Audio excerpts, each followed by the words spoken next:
It was a gray April morning when John Harris stepped out to check his mailbox in the suburbs of Raleigh, North Carolina. He was used to supermarket flyers, trash collection notices, or the HOA newsletter about planting flowers and cutting grass. But this time, he held a small white envelope with bold red letters. Notice of fine $50,000. The moment his eyes landed on that number, John froze. His heart pounded like someone had just dumped a bucket of ice water down his back. In 50 years as an electrician, he had faced live high-voltage wires, but never had a single sheet of paper made him shake like this. The letter claimed he had illegally built a structure that altered the community's water flow.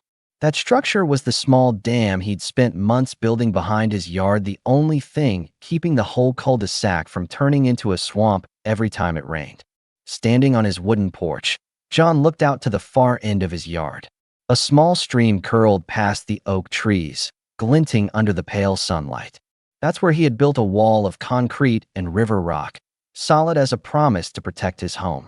And now, the very thing that kept them safe had become the reason he was being threatened with losing his money and maybe even his freedom. One question echoed in his mind. Was this really the price he had to pay for trying to do the right thing? Before the trouble started, John Harris's life was as peaceful as any suburb in America. His pale gray house sat at the end of a cul-de-sac, wrapped in a green lawn and rose bushes his wife, Linda, had planted with her own hands. For more than 30 years, it was the place where they raised 2 kids, sent them off into the world, and returned to a simple, quiet life together. Every morning, John brewed a strong cup of coffee and carried it out to the back porch. He'd sit there listening to the wind in the oak trees and the gentle trickle of the stream winding behind the yard. Sometimes a squirrel darted across the grass, and in the distance he could hear the school bus picking up kids from the neighborhood. It was a rhythm of life John thought he'd hold on to forever. John had spent 40 years as an electrician, working on job sites big and small across the state. His hands were rough, shaped by copper wires and circuit boards, but steady enough to fix an old clock or build a wooden shelf in the garage. People used to say, "If something breaks, call John. He'll make it work again." So when he retired, boredom never crossed his mind. His garage became a small workshop, packed with tools, drills, and boxes of neatly labeled screws. His wife, Linda Harris, was softer by nature. She loved tending her flowers, reading mystery novels, and reminding John to check his blood pressure instead of tinkering in the yard all day. With a gentle smile, she once told him, "John, don't turn that garage into a power plant. All I need is for you to stay healthy so we can sit and watch the sunset together." Their neighbors, Mark and Emily Thompson, lived right next door and had been close friends for years. Mark often dropped by the garage, asking John how to swap a fuse or fix his sprinkler system. Emily would show up with warm apple pie, chatting with Linda about family and kids. On summer evenings, the 4 of them sat out on the porch, sipping cold beer, listening to the crickets. But behind that picture-perfect calm, one nuisance never went away. Every spring, when the rains came, the little stream out back overflowed. Muddy water rose up and turned their lawns into swamps. Mark once lost a brand new lawn mower to the flood. Emily wouldn't let her kids play in the yard after a storm, afraid they'd slip into the muck. For years, John and his neighbors sent letters begging the HOA for help. All they ever got were cold replies. "The cost of fixing this is too high. It's not within our scope." To John, it felt like a brush off. He'd shake his head and say, "Why do we even pay dues every month if they can't handle something as simple as flooding?" So the thought started to grow in his mind. If no one else would fix it, then he's someone who'd spent his whole life fixing what was broken would find a way himself. For years, springtime in North Carolina had always brought 2 opposite things: fresh green trees, blooming flowers, and endless downpours. For John Harris and the families living at the end of the cul-de-sac, spring rain wasn't just weather. It was the same nightmare, over and over. Every time dark clouds rolled in, John would glance out the kitchen window with a knot in his stomach. Water from the stream behind the yard rose so fast that in just a few hours, the once green lawn turned into a muddy lake. The flower beds Linda had cared for so patiently disappeared under thick sludge. Mark's shed, where he kept his brand new lawn mower, flooded up to the wheels more than once. Emily had to pull her little boy back inside, afraid the mud would suck at his feet. It played out the same way year after year. Neighbors took photos, sent emails, and wrote petitions to the HOA. All they ever got back were cold, pre-printed letters. The cost of addressing this exceeds our budget. Homeowners are responsible. Each time Mark got one, he crumpled it in his hands and snapped. What are we paying fees for every month? So my lawn mower can turn into scrap metal after a rainstorm? John had tried more than once to speak directly with Karen Whitfield, the HOA president. But she'd just raise an eyebrow and say in a sharp voice, "The rules are clear, Mr. Harris. That's your property. It's your responsibility. The HOA can't spend tens of thousands of dollars to fix the water flow behind 3 houses." Every time he heard that, John felt like a door had slammed shut right in his face. Even Linda, gentle as she was, started to wear down. Some nights, she'd sit on the front porch, looking out at the mud-soaked yard with a quiet sigh. "John, I planted a dozen tulips, and every rain washes them all away." All he could do was lay a hand on her shoulder, silent, a wave of helplessness rising inside him. And so time went on. The little stream kept flooding every time the skies opened up, and the HOA stayed just as cold. Neighbors learned to live with it. They stacked their things higher, bought pumps, lined their homes with sandbags. But no one really believed the problem would ever get fixed. For John, it turned into an obsession. He was an electrician, a trade that taught him every problem has a cause and a fix. Standing in front of that rushing water, he refused to accept impossible as an answer. On sleepless nights, he'd pull out paper and sketch clumsy ideas.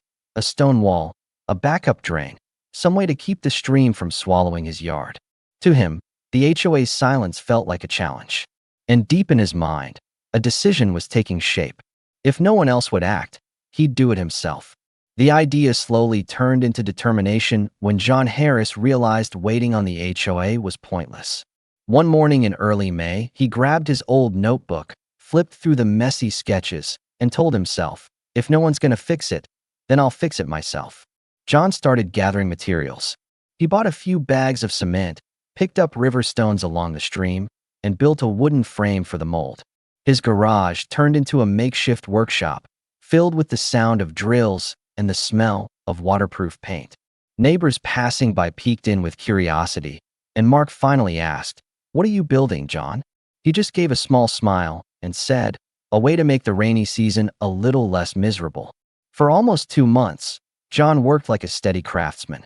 By day, he mixed concrete, set stones in place, and reinforced them with steel bars. By night, he walked out with a flashlight, checking every joint. Linda worried but didn't stop him. She'd just bring lemonade to the porch and remind him softly, "Take care of yourself. Don't push too hard." At last, right at the narrow bend of the stream, a small dam of concrete and river rock took shape. It wasn't big, only waist high, but John had calculated carefully.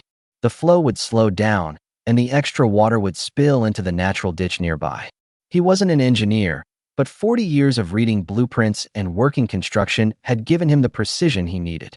When the job was done, he stepped back, sweat pouring, heart pounding, but pride glowing in his eyes. The test came sooner than he thought. A summer storm rolled in, pounding rain for hours. John and Mark stood on the porch, staring tensely at the stream. The water swelled, rushing fast, threatening to swallow everything. For a moment, it looked like the dam might give way. But then it held. The water rose a little, then slowed, slipping off into the side ditch and spreading into the woods behind them. When the rain stopped, their yards were dry. Not a patch of mud in sight. Emily cheered, and Mark brought over a bottle of bourbon, clapping John on the shoulder. "John, you just saved us thousands in damage." In that moment, John thought peace had finally returned. What he didn't know was that this little dam would soon spark a fight that was anything but peaceful. Just a few weeks after that small victory, peace vanished like a short-lived dream. One sweltering afternoon, while John Harris was wiping down his tools in the garage, Linda walked in holding a white envelope. She frowned and said softly, "John, it's another letter from the HOA." He tore it open. The bold red words on the page made his hands shake. Fine assessment, $50,000. For a split second, his heart stopped. A lifetime of savings, the pension he and Linda lived on, was never much to begin with. 50 grand wasn't just a number, it was a knockout blow. He read carefully. Unauthorized construction alteration of community water flow. They were clearly going after the dam. The attachments looked like copies of county permits, stamped and signed, but sloppy. To John, a man who'd spent decades with technical paperwork, one glance told him they were fake. He grabbed the phone and dialed the HOA number, which was really Karen Whitfield's personal line. After 2 rings, her voice came on, sharp with a fake sweetness. "Mr. Harris, I'm guessing you're calling about the fine." John forced himself to stay calm. "Mrs. Whitfield, there must be some mistake. The dam is fully on my property. It stops flooding. It doesn't hurt anyone. And those permits you sent, they don't look official." Karen let out a short, cold laugh. "We don't run this community on your feelings, Mr. Harris. We run it on the rules. And the rules say no structures altering water flow. The fine stands. You have 30 days to pay." But John started to reply, then heard the click as she hung up. In that moment, a chill of anger ran down his spine. This wasn't a mistake. This was a targeted attack. The next day, John typed up a long email to the entire HOA board. He laid out years of flooding, attached photos of waterlogged yards, and compared them with pictures of the dry lawns after the dam was built. He emphasized how his solution had protected the whole community. He pleaded for a face-to-face meeting. 2 days passed in silence. Then a new name popped up in his inbox: Daniel Reed, a board member. The email was brief, cautious. "I understand your point. But Mrs. Whitfield is very firm. If you issue a formal apology and submit a removal plan, we may consider reducing the fine." John sank into his chair. Why should he apologize for protecting his neighbors? Why should he destroy the very thing that kept them safe? The faint hope that had flickered inside him went out in an instant.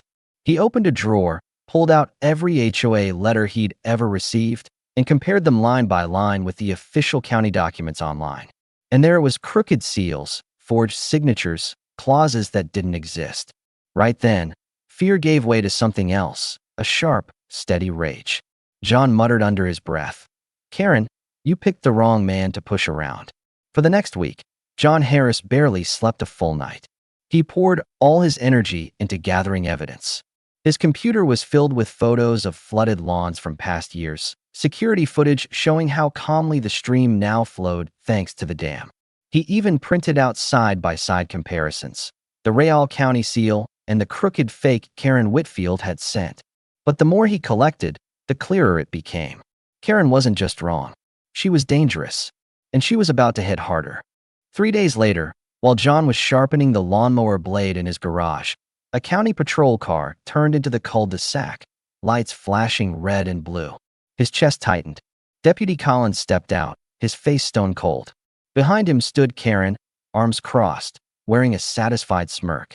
"Are you John Harris?" Collins asked flatly, no handshake, no warmth. "I am," John answered, forcing calm.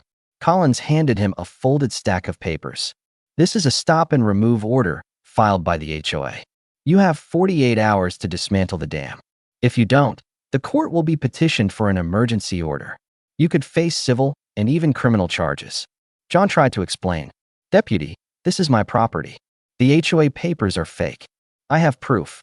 Collins cut him off. "Sir, I'm not here to debate. I'm here to enforce. If you don't cooperate, next time may be different." Without another word, the deputy turned away. Karen shot John a sideways grin before following. Standing in the driveway, papers trembling in his hands, John felt the world tilt. For the first time in years, his own home no longer felt safe. The worry hung over him for days. Linda noticed, but all she could do was gently reassure him. "We'll get through this, John. Don't let them back you into a corner." He nodded, but inside, anger was building like a storm. Karen didn't stop. A week later, the HOA hit him with another fine, $10,000 for security violations. The reason? The small camera John had set up to monitor the dam supposedly infringed on neighbor privacy. Attached was yet another shady regulation, clearly made up. When Mark Thompson saw the paper in John's hands, he shook his head. Unbelievable. They're digging for anything. But when Karen started sending warnings to Mark's house, 2 for grass half an inch too tall, for a mailbox painted the wrong shade mark, and Emily grew cautious.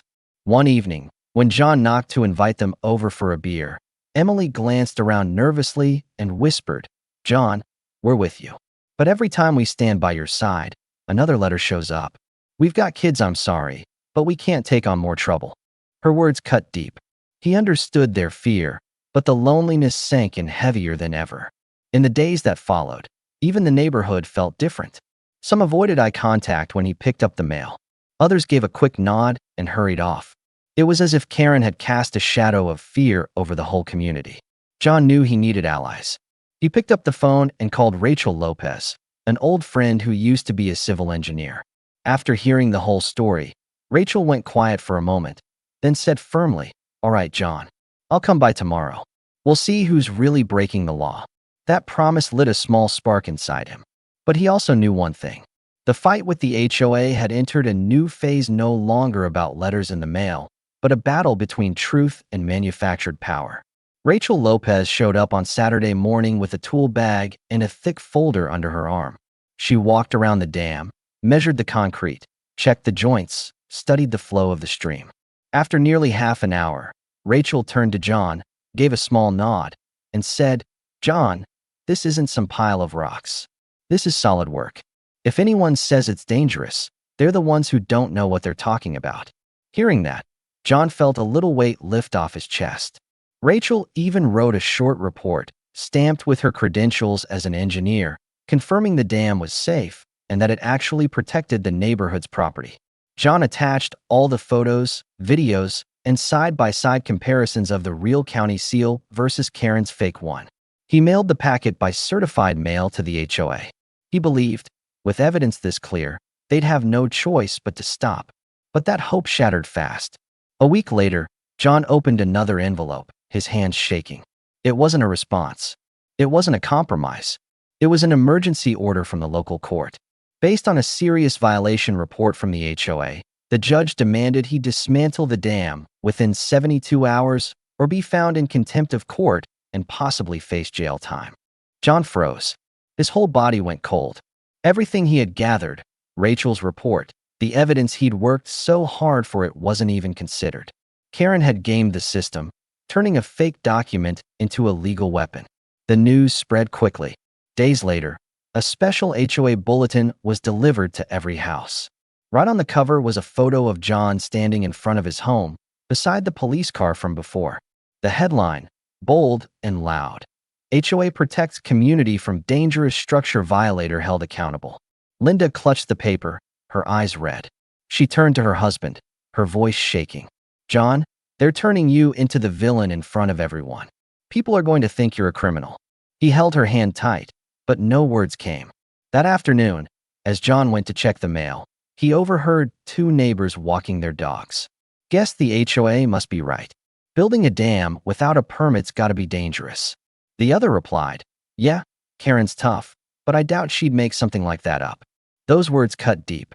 For years, he'd been the guy they trusted, the one who fixed their lights, trimmed their yards, helped whenever something broke. And now, they looked at him with suspicion. That night, Linda sat at the dinner table, unable to eat. She whispered, "John, maybe you should let this go. The dam's just a small thing. But if you keep fighting, you could lose your freedom, our savings. I don't want to see you behind bars. We need peace, not more war." John sat in silence. It felt like the whole world was pressing down on him. His entire life, he believed in justice, believed truth would win in the end. But now, truth had been twisted into accusations. Justice was nowhere in sight. And the woman he loved most was so afraid, she wanted him to surrender.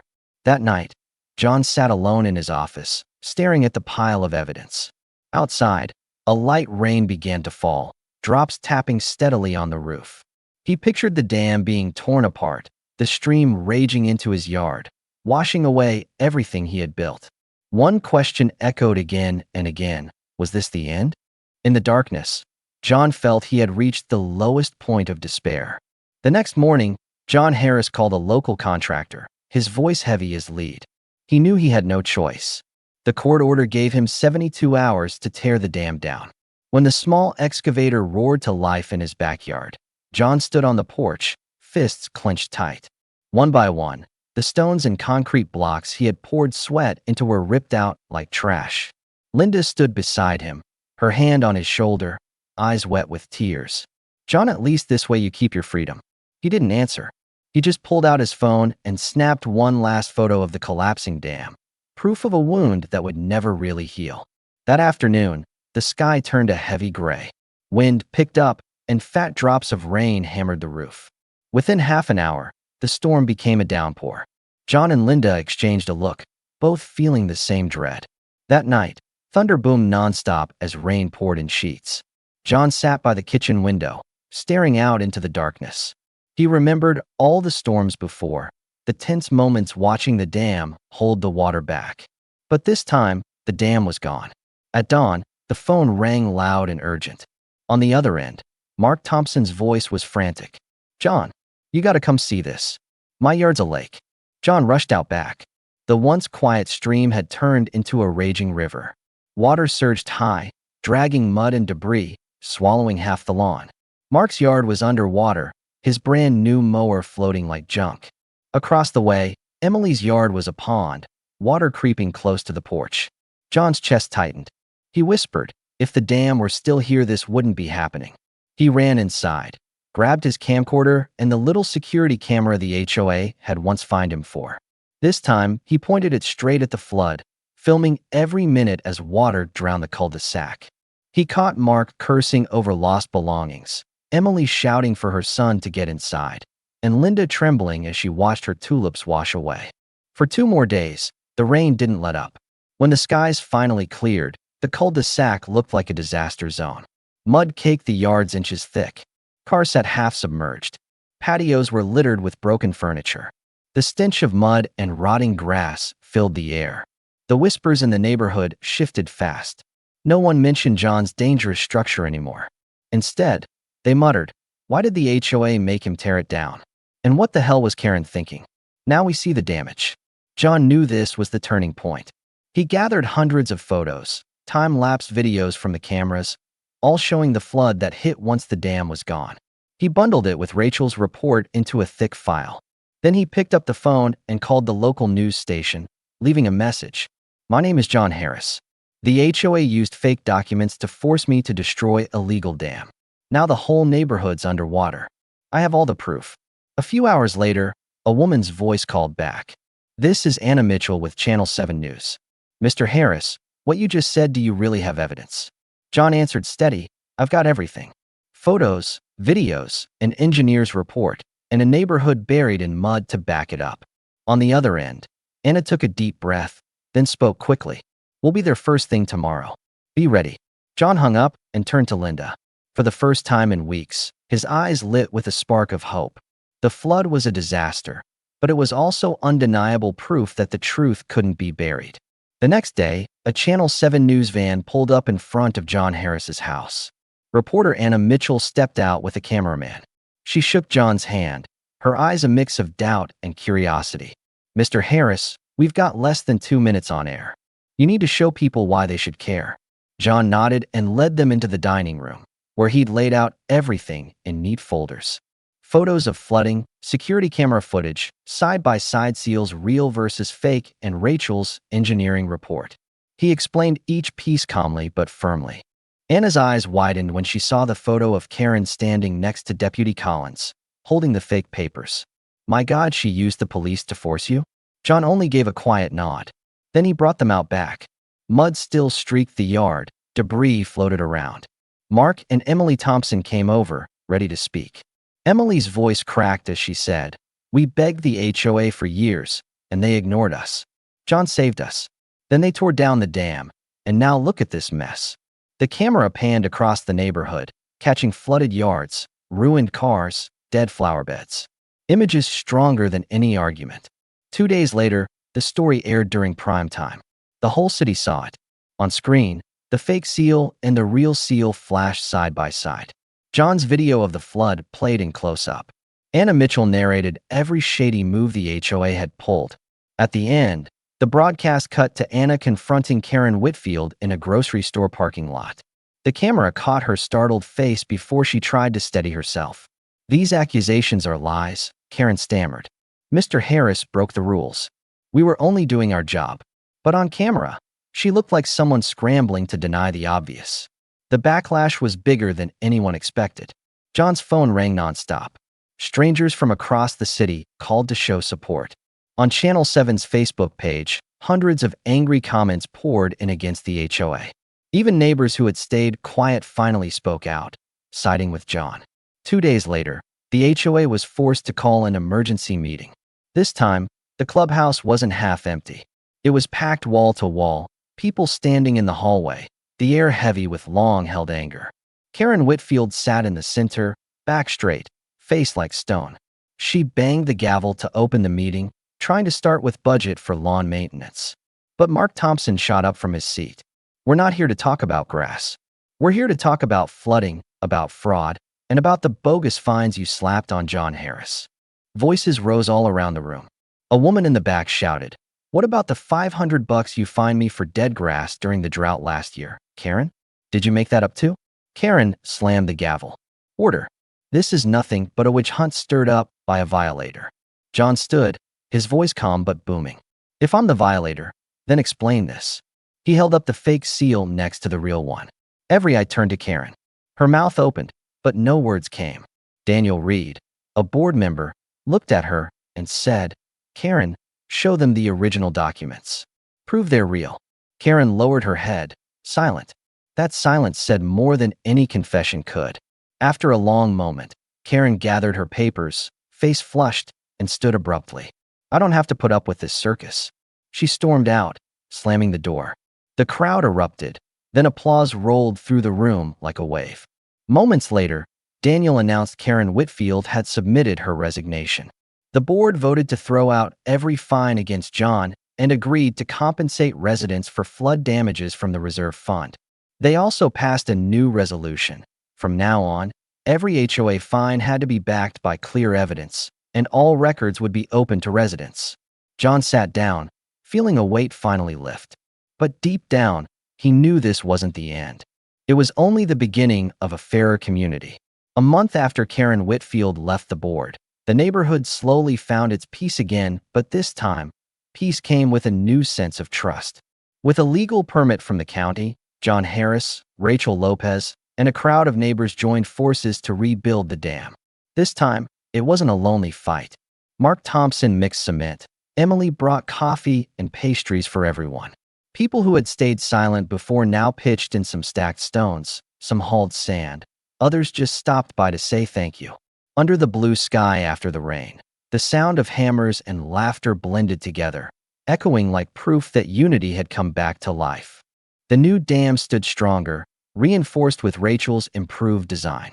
When the rains returned, John and Linda stood on the back porch, watching quietly as the water rose. It rushed in, hit the dam, slowed, and spilled into the side ditch. Their yard stayed dry, and Linda's tulips swayed gently in the breeze. Linda squeezed her husband's hand, smiling with relief. "This time, I believe we're safe." John held her hand tighter, a mix of victory and gratitude flooding through him. He knew this one wasn't his alone, it belonged to the whole community. At the next HOA meetings, the once empty room was packed. Residents spoke up, demanded transparency.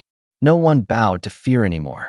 Everyone understood that together, they were stronger than anyone who tried to abuse power. John sat in the back row, quietly watching. He thought of those dark days when he was accused, when neighbors turned away, when even his own family feared he might break. Now it all felt like a nightmare that had passed, leaving behind a hard-earned lesson. The truth can be buried for a while, but it never disappears. He smiled to himself and thought, you can't hold a community together with fear. Only truth and unity keep us standing strong.